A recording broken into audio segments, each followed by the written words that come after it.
Well, welcome everybody again to the Artistry of ALS. My name is Michael Lecker. I've been with I Am ALS for 5.5 years now. I am the VP of Community Organizing. And yeah, I'm just really excited to have you here tonight to introduce you to some artists.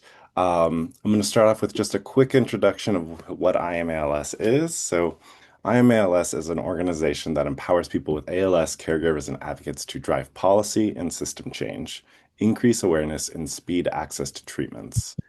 We are a movement united by urgency, purpose, and track record of real impact, including securing the largest pot of funding for ALS research and treatments in history. We are in the middle of our drive, which is the Push for Progress campaign. And this campaign is going to be ongoing for the next 3 years as we look to continue to secure research funds for ALS. So to learn more about our Push for Progress campaign, you can click on right there. And with my part done, I will pass it over to the incredible Ellen. Thanks, Michael. I'm really excited to share this with you again. Caroline and I really viewed this as a labor of love this year. We really enjoyed getting to know all of our artists.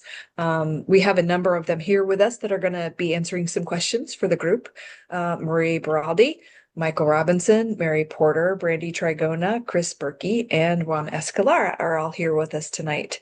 The first thing that I would like to do is share the gallery. It's going to take about 12 minutes to watch that gallery. I'm getting it set up right now on full screen, and I'm almost ready to go.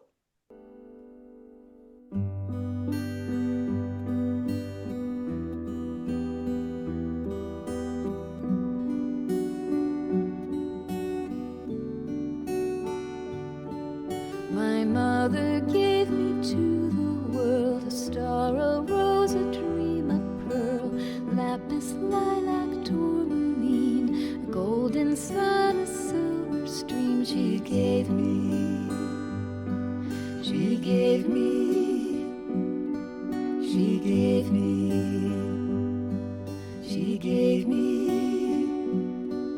My mother gave the world to me, every bird in every tree, every creature of the wood. All I looked upon was good. She gave me, she gave me, she gave me, she gave me. I gave the world my love and care, every bird who takes the air, every creature running free. They gave their wildness to me. They gave me, they gave me, they gave me, they gave me.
zephyrs strum the wires, road hums underneath our tires, in the land between the lines,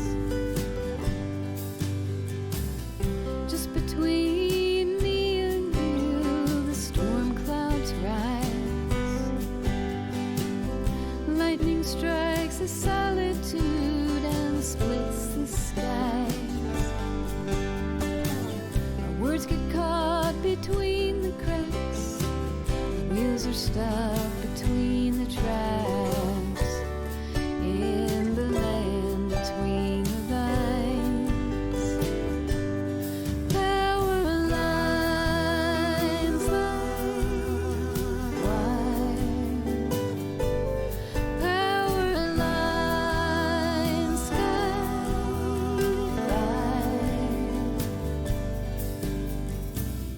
Just between me and you, the lines go down. Broken strings and dusty springs in a one ghost town.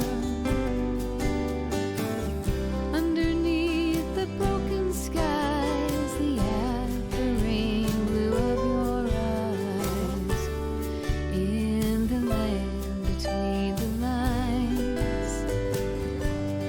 Power lines line wide, power lines sky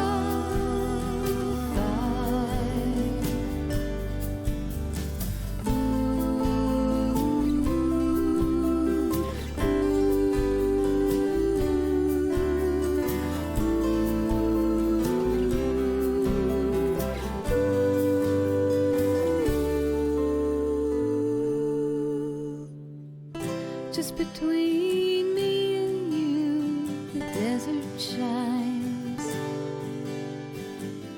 Hawks alight on crooked poles and shotgun signs. Road of blue, a copper sun, pulled below the horizon, in the land between the lines. Power lines line wide, power lines sky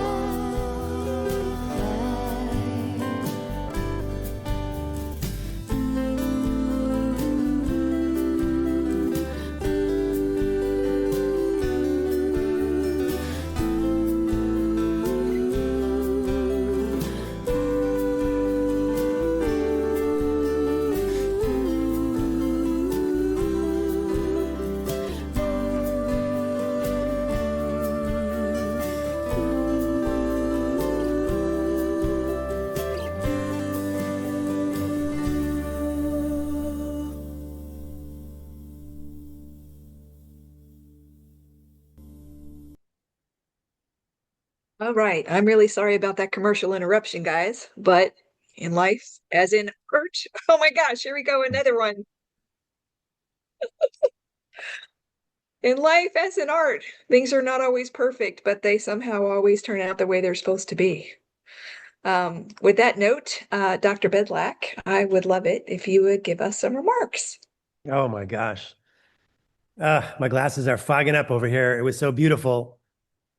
Some of you probably know I've been doing ALS clinical care and research for a long time, 25 years. I've worked with 5,000 patients in that time, and it's not always easy. There's days when I feel like a failure because I haven't been able to figure out how to stop this disease from taking things away from people. But presentations like that remind me that ALS can't touch the best parts of people. And it's inspiring to see that. I saw one of the people there said they started making art after they got ALS. So to me, that means they got even stronger on the inside in spite of the disease. Like there's nothing better than that.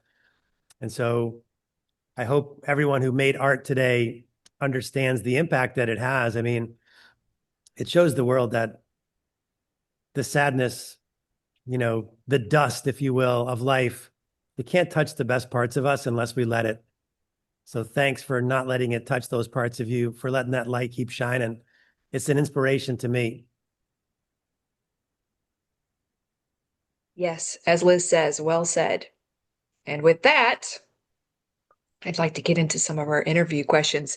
Caroline is going to help me with some of these. We're going to pass off a little bit. But the first question that I have is for Mary Porter. This is your second time participating in the Artistry of ALS. I'm hoping you can share with us how your art journey has evolved in the past 2 years and what projects you have been involved with since the last time we had your work in the gallery. Sure. Thank you for the opportunity to be a part of this amazing group of talented artists. I'm just so humbled to be represented there. Dr. Bedlack, your words really hit home to me. For sure, that's starting art was turning a light on in my life that wasn't there. So being self-taught, I've been over the past couple years trying to experiment with a couple different mediums. As you saw in some of my works, I'm playing with oil pastels as well as some alcohol inks, but watercolor is still my love and foundation of what I'm doing. I am writing and illustrating a series of children's books right now.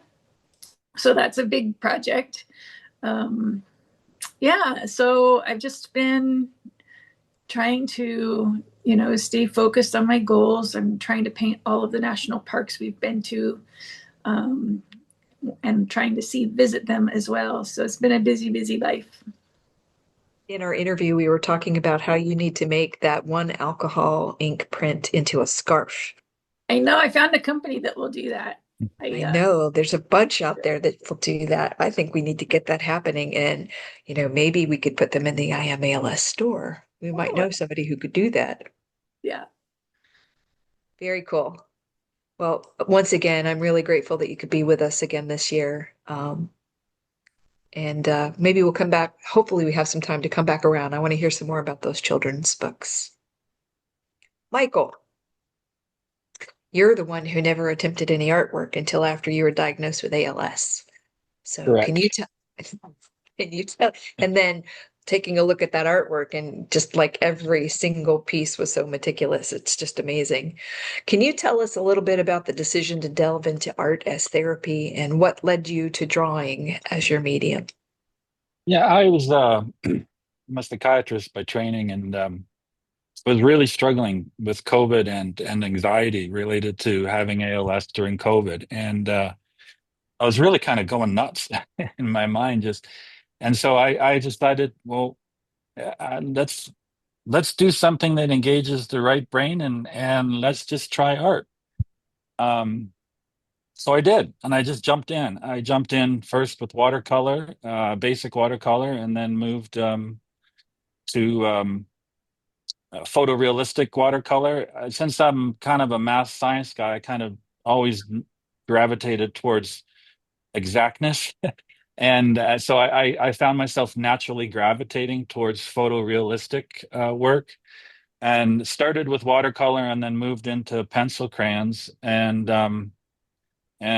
doing some pastels as well. So it was really an attempt to control and manage some of the anxiety and just the constant rumination and worry about COVID with ALS and it worked. And then I turned out that I loved it and I didn't know I could draw. And it was all self-taught. And so I just went online and started doing tutorials and just found a passion for what it gave me, which was just remarkable. And to think that you could learn something new after diagnosis and something that it just was such a positive influence in one's life was really just a remarkable thing. And if it wasn't for ALS, I would have never drawn. So it really gave me this. talked about in your interview a little bit about how it was really dark for a while and you weren't Yeah, quite sure what you were going to do and how much it really helped your mental health. absolutely. It really improved mood, focus, attention. It was, and then it it just brought you joy to do it. And then to do it for others as well. I started drawing for other people and start really do a lot of just pet portraits for people. And the joy it brings them is just, it gives back to me. It's just something that was totally unexpected and out of left field. And I continue to do it and just love it. So Well, we love it too. Thanks for sharing it with us this thank year. you. Yep. And speaking of sharing with other people, Brandy Trigona is my next question. And this art show would not have happened without her sharing her artwork on social media. Those of you who have known her or followed her on Facebook know that she put together over 400 images in a year and shared them on social media. And it wasn't just the images that she put on social media, but it was also the words. And, shameless plug, we've put together a book of her artwork, and it is now published, and it is in the IMALS store for anybody who is interested in going to get those. And proceeds will benefit IMALS if you're interested in getting one. Shameless plug. But again, it wouldn't have happened without you, Brandy. And I asked you, and unfortunately, for those of you that don't know, Brandy had to inflate her cuff a couple months ago, and she's not able to share her voice. She's waiting on getting some assistive devices to help her do that. So I've asked her this question in advance, and she has asked me to read it for her. And I asked her, can you share with us why you were compelled to share so many pieces of your work online? You shared over 400 posts the year you first found you could draw on your iPad and the Notes program.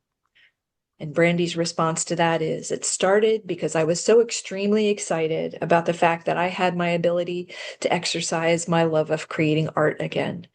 It escalated because I wanted others with ALS to never become resigned or to think that learning to adapt means giving in to the beast.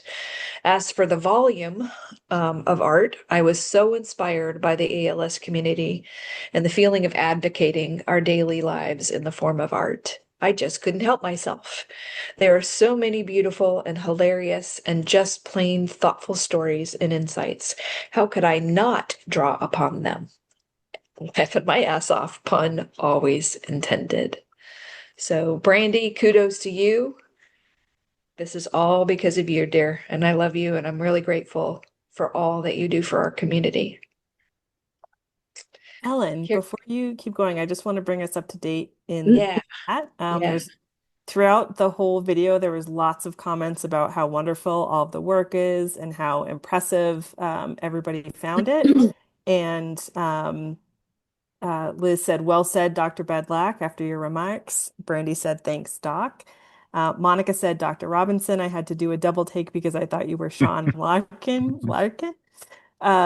And Dr. Bedlack said, "What a gift to get so good so fast. I took drawing lessons for 10 years, and the best I can do is a Fred Flintstone that looks more like Waldo." I still think that's pretty impressive, Dr. Bedlack. Liz says, "Love the scarf idea," from Mary. And she said, "I want one." Mary is also an incredible writer, too, by the way. She's a true Renaissance woman. Totally agree. Um, and Michael and I both put links to Brandy's book on the IMALS store in the chat. And Brandy said, "Thank you, Ellen." Deal. Caroline, did you get the link to the questions? Do you want to go with the next one for me? Did, yes. Okay. I'm going to be speaking with Chris Berkey. Hi, Chris. Hello. Hello. You have used your artwork to uplift friends and family. Can you tell us a little bit about how your Float Hope pin came to be? And I see that you're wearing it there. Yeah. Yes, yes. Having been a ship captain for 22 years sailing, I always loved the water and ships. And I think of every sunrise I saw, and it's a start of a new day. And we have hope every day to uh, hopefully find a cure for this terrible disease. But I wanted to let everyone know that supports all of us, that there is hope, and we have to look to the future. And I enjoyed working with colored pencils and, and watercolor, and it kind of calms me and helps me not to fixate on the bad things that could happen, but I really wanted to be able to give those around me something to hope for. Amen to that. I think your whole family is here and giving you hearts. You I certainly, saw so many Berkeys coming in to the waiting room. you certainly have given us hope, Chris. Beautiful. Beautiful. And I do appreciate all the artists and Dr. Bedlack for working to make all of our situation better. Amen to that. Thank you. In the chat, Chris's brother, Joseph, says, Chris is my brother. He has been a huge inspiration, my hero, and always a joy to have. The nicest and the smartest person I know. Mm-hmm. We're glad you're here too today, Joseph. Chris, And I've got to come up with a piece of clothing that has your slogan on it. yeah, Clothing You all need to these send him different he aspects needs of one what of I your want to do to ALS, pins. you know, Torch ALS and Hex ALS. I need Yeah, a ALS. Maybe I'll get a sailor hat made and I'll put that on the front in rhinestones. there you go. you're all about hope, Dr. Bedlack. Yes. I like it. Oh, and in the chat, Pete says, Chris, as someone who grew up on the Great Lakes and loves watching the freighters, thank you for keeping the spirit of the lakes alive. That's from Pete. And Brandy says, awesome. Well, Chris, we can't wait to see what you draw for us next year. That's right. That's right. Now we'd like to turn to Marie. Hi, Marie and Orion. Hi. Hi. We're so Hi. glad you're with us, sir. Hi. Did you want to show your shirt? Here. It says, I wear blue for my dad. I love ALS that shirt. awareness. I love that shirt. Thanks for wearing that for us tonight. Yeah. Yes. Marie, you shared with us how important it was for Ralph to be able to continue his photography after his diagnosis, and how precious his photos are to you and your family. Can you share with us your favorite memory of Ralph's passion for photography? Do you want to show it now? Okay. Orion wants to show you. Wow. It's really heavy. It's a camera. This is his dad's, this is his camera. That is a massive camera. Yeah. And for one of the favorite memories, when he couldn't lift this anymore because it's really heavy, and he got like a helmet and a night vision camera, and he went out to take pictures of the night sky, and that's probably one of my, and this is after he was diagnosed with ALS, but he found a way that he could still, he loved the night sky and he loved taking pictures. So he found a way to accomplish both of those things. Maybe you guys could scare some of those up and we could see those in next year's gallery. Yeah. I would love that. Got the army figure. Oh yeah. Our cat's All running right. around. Sorry. That's all good. Hey, No. animals are animals. They kind of take over our life, don't they? Yeah. Did you want to say anything else? No. Okay. Did you enjoy looking at all the pictures that we showed? Yeah. Even with my Adobe Photoshop advertisement that popped up in the middle of it? A movement break. I mean, at least you guys know that I don't subscribe to YouTube, like, monetarily, so. YouTube channel. Michael Thank Lecker you. shared that he is also a Great Lakes I'm gonna mute native in Erie, loves the lakes. Michael Robinson also said Kingston, Ontario, not native, picked medical school there because hospital was on Lake Ontario and I could windsurf at lunch. What a plan. And Sam says, Orion, thank you for showing us the camera. Well, unfortunately, Katie Shop could not be with us tonight. She is the artist who painted those amazing little rocks that we saw in the gallery, the kind that you find on the street where somebody has just painted a nice little saying on there. She and her family are on vacation, and she missed the invitation to this call, so she's not going to be able to make it tonight. We do, however, have Juan Escalera, the resilient scribe. He is a co-lead with me on the Scribes of Strength. He has delved into art. He has delved into writing. He has now released an album, which we are going to listen to one of the cuts of his album before we leave. And my question for you, Juan, is from the moment you joined forces with IMALS, you have been just that, a force.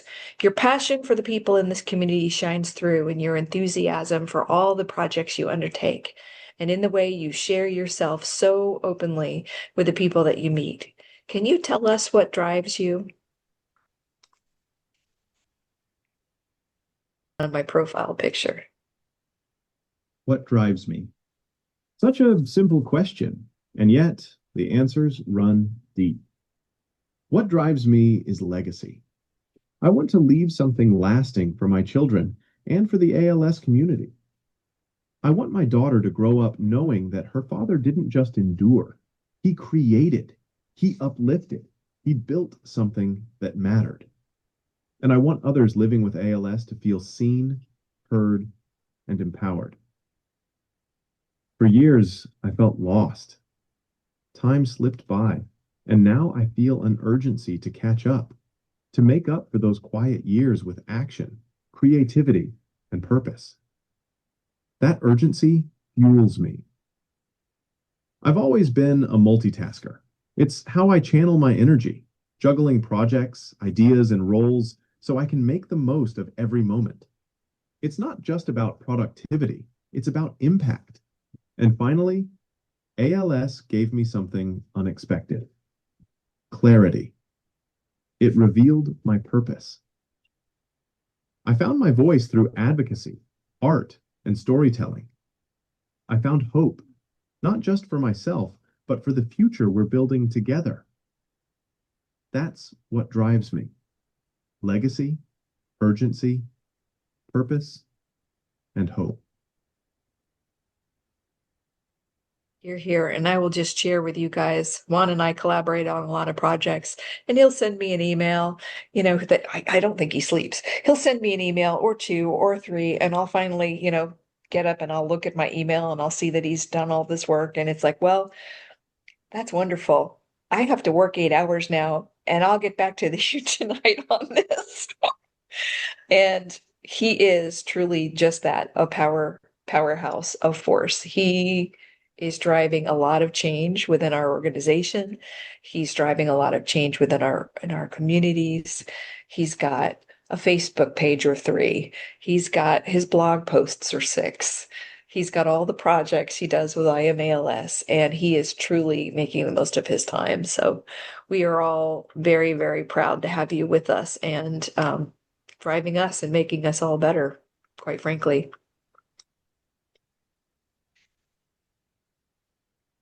So, Mary, we do have a little bit of time. I would love to get back around to discussing your children's books ideas. Can you tell us a little bit more about that?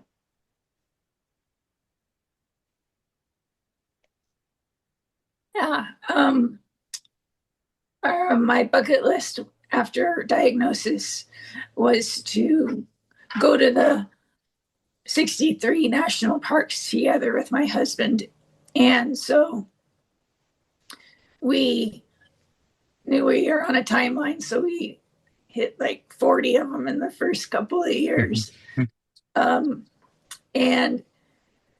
so my children's books are based on this little bumblebee that lives in our lavender field. And so she takes off on these adventures. She gets in the camper every time and goes with us. And then there'll be a story around the campfire that is like a First Peoples traditional tale of that area to share what's so special about that park to my future grandchildren. And so that's what I'm working on. I've got Yellowstone written, and I'm in the middle of illustrating that, as well as illustrating the very first introductory book, which is just about the farm. I think that's the most important book because I want to share that legacy with the kids. I have a grandbaby due any day, and I want her to know and love the farm because they don't live here. And so I'm going to establish the story with that, and then tie it into these tales from the various national parks. That sounds beautiful. And for those grandchildren who have been there, they'll be able to tie their memories in with that book about the farm too. That's really special. I love that idea. Brandy also has a little favorite character. He's a snail called Schnelly. And she has also had this idea of creating this children's book based on Schnelly's travels. A lot of her artwork has him in her pictures, climbing Everest, hanging out with friends, that kind of thing. And she's also connected with Juan Escalara and learned a little bit of AI and has been creating, shall we say, political cartoons with Schnelly and posting them on Facebook. So her creativity continues. And Schnelly is already getting out there in the world. So hopefully we'll be able to share some of those adventures with you guys next time. All right, so we have a lot more time available for Q&A, which is wonderful. I wanted to open up the field to anybody who is watching, who might have a question for one or all of our artists. Just go ahead and unmute yourself, or you can raise your hand and we'll call on you if you'd rather. Helen, I've got a question. Yeah. So hopefully everyone on this call understands how special they are and how unusual they are. Like, to be able to, I think Picasso said, art washes away the dust from the soul. And not everyone can do that. In fact, I don't think most people can. I think most people, they just get buried in the dust. You've been able to wash it away. I have seen some of my patients who could do art in the beginning, and as the disease progressed and it took away their primary medium, they lost interest in trying to adapt and create art in other ways. So the question that I have is, can you tell me some stories of how you adapted to changes that the disease was causing, maybe from your primary medium into something else?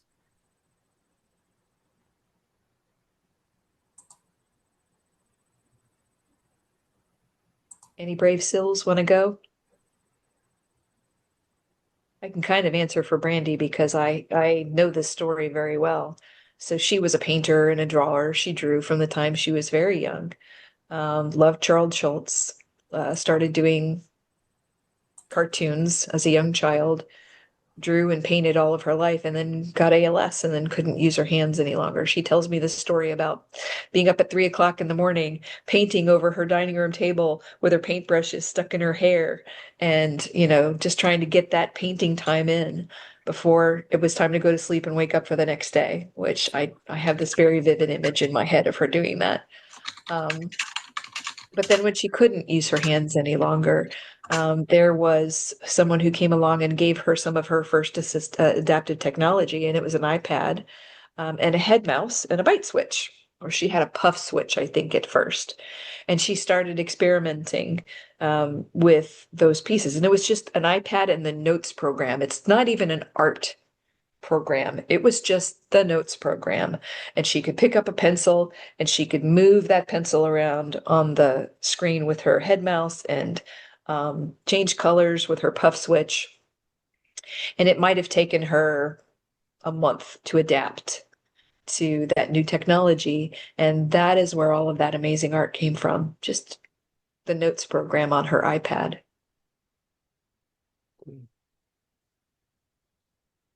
And to bring us up to date in the chat, actually, related to some of your questions, Dr. Bedlack, Dr. Robinson said this topic fits quite nicely into the turbocharged living tool, which I think you know quite a bit about.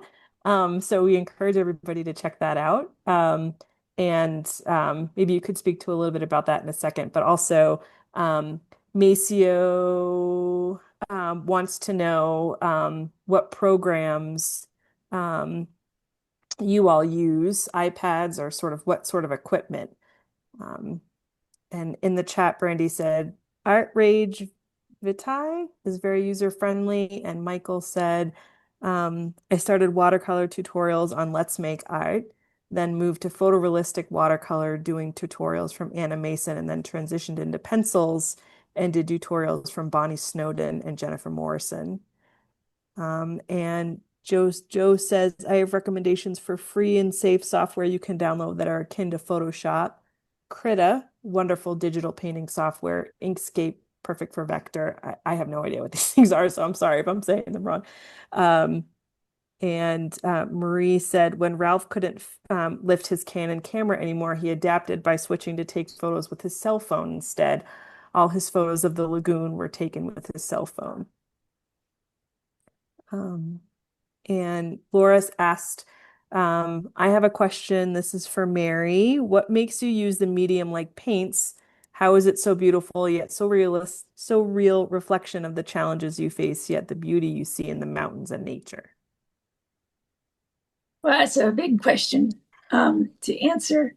I started out because I was deeply depressed after diagnosis. I had been a very active practicing physician and was at the height of my career.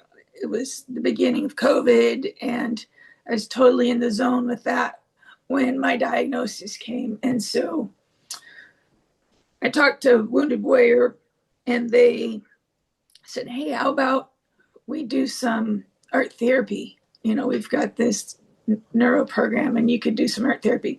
So during the art therapy, first day she says, well, what medium do you want to use? And I said, what's a medium?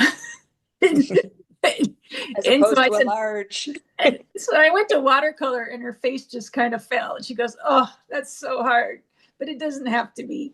And we just started painting the beauty that we live around. I paint a lot of images of Mount Hood, which look right outside our window is Mount Hood and the lavender farms right here. So I've got a lot of beautiful, easy things to paint. The other thing I love about watercolor ties into the last question that Dr. Bedlack had, which is I also came at this with a very technical, wanted to be very realistic as a painter, and realized I couldn't.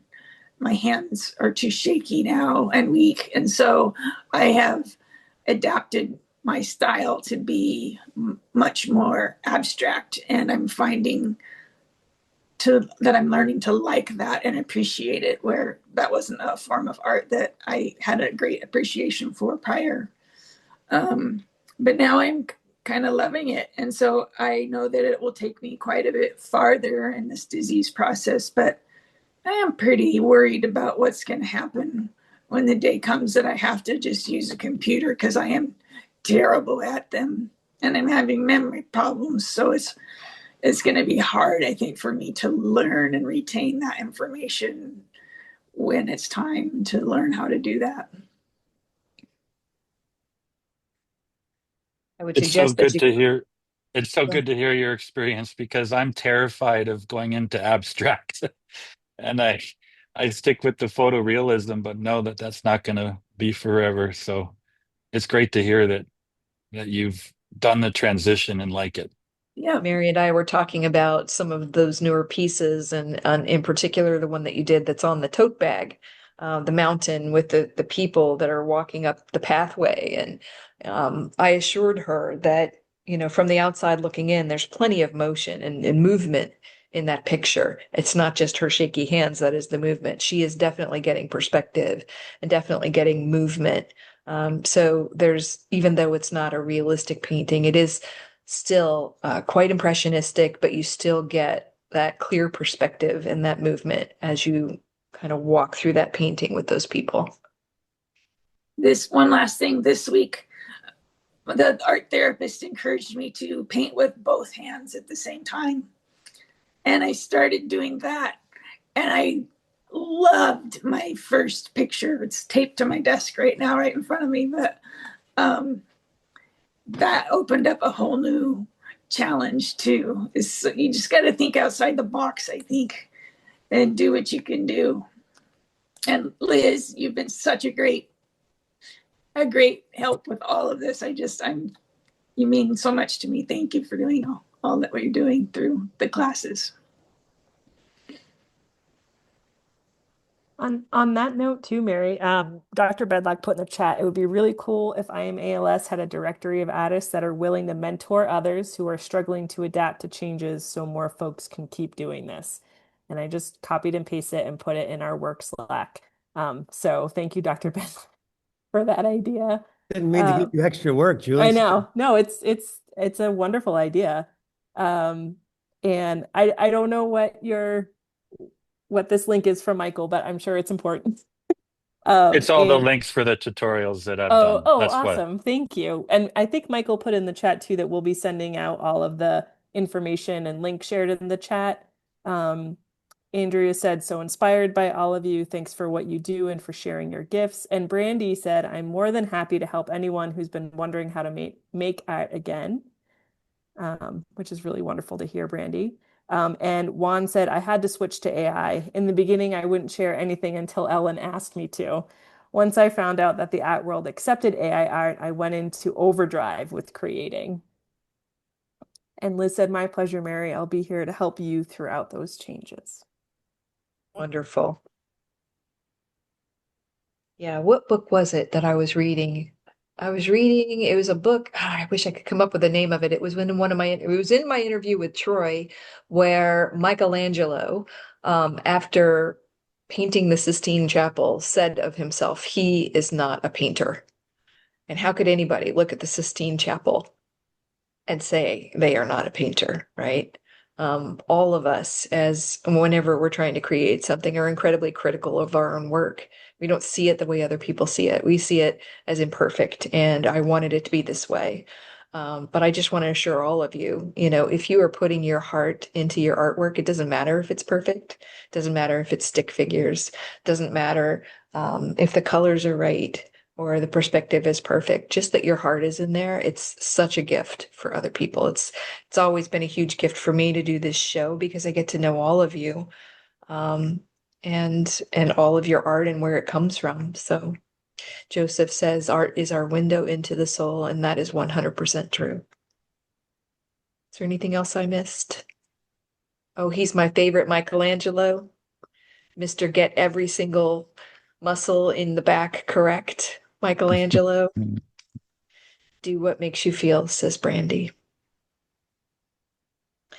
All right. Do we have any more questions for our artists?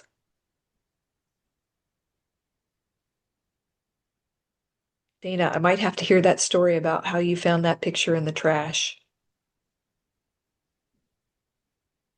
Was just leaning against the trash, and I thought it's in great shape, and I've had it for 30 years. I even looked up the painter, thought it was some masterpiece worth, $1 million, but it's probably just the neighbor didn't want it anymore. Shame, because I love it. Thank you. Yep. All the colors.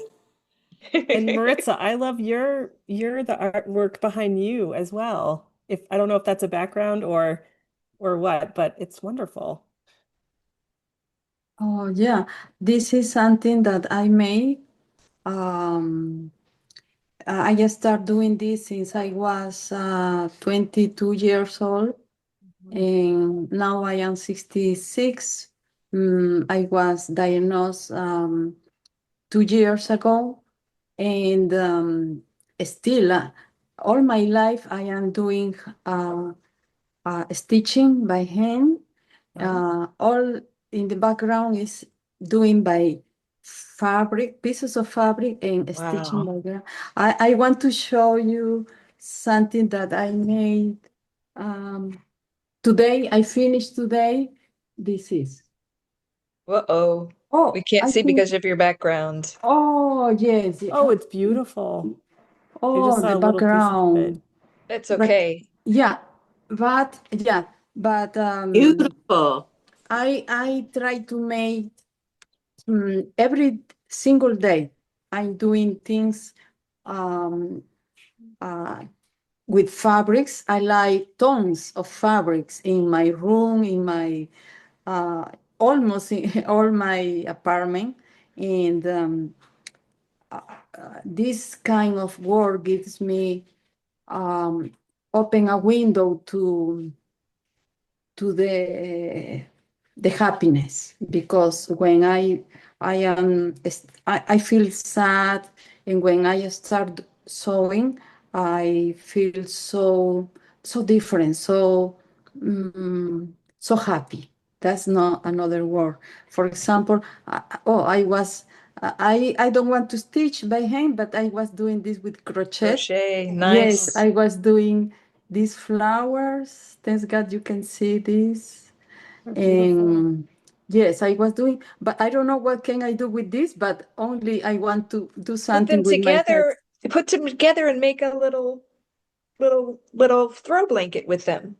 Yes, I was thinking maybe, ¿cómo se dice, Raquel? Una frazada. A blanket. A blanket, yes, a Yeah. blanket Yeah. to Yeah. my daughter, yes. And Raquel, I can show. Maybe, no, porque se borra. Mira, ¿ves? Mira, yo Oh, quiero wow. enseñar, ¿ves? Oh, Mira, ¿ves? yeah, no. We have to take your background off in order to be Yeah. able to see it because Oh, I'm gonna reach out to you and Oh, no also sé. get some photos and we can send them around. absolutely. Oh, que Let's haga do that. fotos. that's Yeah, nice. And then okay, Maritza, for next time. next year, if she took the background off, you can see it. Next year, you need to be in our gallery. Look at Oh, that. yeah. Isn't that beautiful? Oh my God. Oh my gosh. Oh my God, the ducks. Oh my God. Yeah, the dogs. I love Oh, all of that. Maritza, we got to try to figure out how to make these into a blazer. Yeah. Yeah. see? Yes. Look at all of that. That is just so beautiful. Wouldn't that be a great blazer? Oh, look at that. That's beautiful. That is stunning. Wow. Just Dr. amazing Bedlack, work. we need to connect her with Sam and introduce that to the adaptive clothing line. Yes. Have Juan, how do you say blazer in Spanish? You have to put that in there. Like a blazer, like a jacket. Yes, a jacket. Yeah. Look. Oh, wow. It's so vibrant, Marissa. It's beautiful. Marissa, all you need is Dr. Bedlock's measurements and you There you can make him go. one. There you go. Yeah. That is beautiful. Thank you very much for sharing. Amazing. Thank you. Yeah. Thank you, because hearing what you are talking give me more hope to continue doing, because sometimes I feel so down, and the words or what I hear now is um, uh, give me more hope.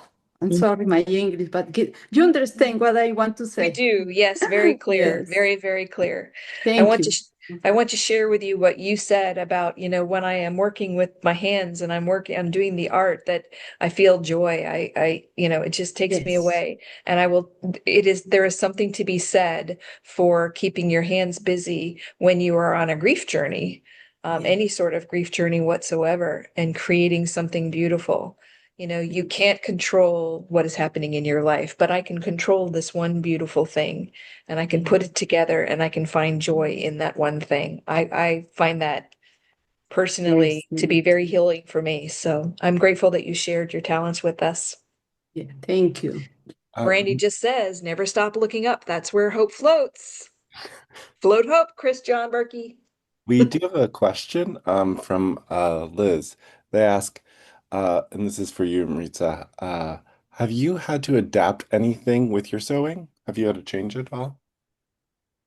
Um, Let me only when I feel so tired. Oh, for example, the light, my daughter bought some lamps, very strong, that help me because my eyes, I have some problems in my eyes. And the machines, my daughter bought uh, machines to make the borders by machine, but um, really only the change after the ALS. Uh, I feel more strong it's something a contrast for it's supposed to be very weak like my legs because I am in a wheelchair, but my hands are more strong, and I saw more fast to finish, to show the people what I finished, what I made. And really it was a little strange that extraño that I feel very good. Anyway, more than that, sewing for me is like a medicine, because before I start sewing, I have a lot of pain in my legs, my feet, my feet. And when I start sewing, I don't know, it's incredible, but I have no pain, no pain, any pain. And that's like a medicine for me too. Yeah. Wonderful to hear. It's a blessing too for everyone around you to receive the benefit of your work. So thank you. Thank you. Okay, we got like a minute left. I do want to share one more thing with you guys, and that is a song, one of Juan Escalera's songs that he put together for us. I want to thank everybody for attending tonight. It's always special to see everybody in one place and talking to all these artists. Pete Spencer just said, to all the artists, you and your works are beautiful, inspiring, and uplifting. I just want to thank you all. Again, I said this year over year, this project has really helped me through my pain and my grief. And I really am so grateful to have gotten to know all of you, and to be able to share a little piece of you with the rest of the world. So with that said, let's hope I don't flub this one. We're going to go to Spotify, and I'm going to take us out with a song by Juan Escalera.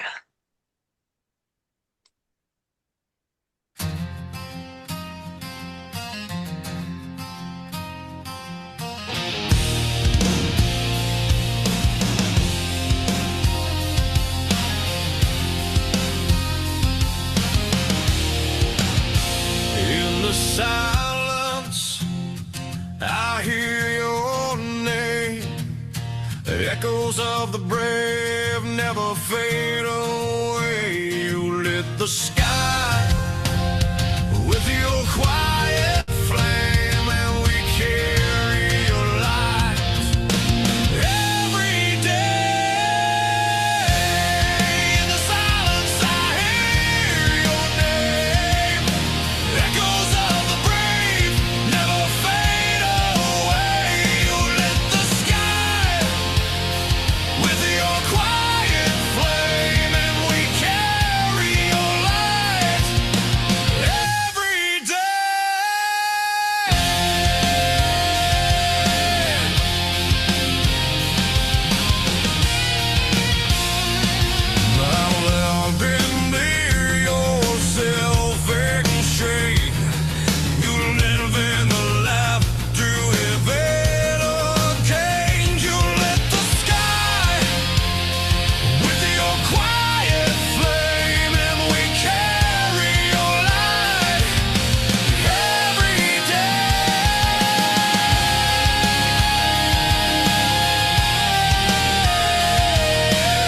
there you go. Whoops, I gotta stop it. Ooh. So Dr. Bedlack, with that, can I ask you to take us home? Yeah, I'll just say what I put in the chat. There's this quote that I love. It says, "The darkest nights produce the brightest stars." And I mean, that's all of you. You're dealing with a terrible blow, ALS, but in spite of it, you're shining so bright. And when you put it out there for all of us to see, it's really inspiring. So thank you. And I echo that. Thank you all for coming and putting up with my technical snafus. And we'll see you all soon. Thank you. Bye, everybody. Have a good night. Hey, guys. Bye.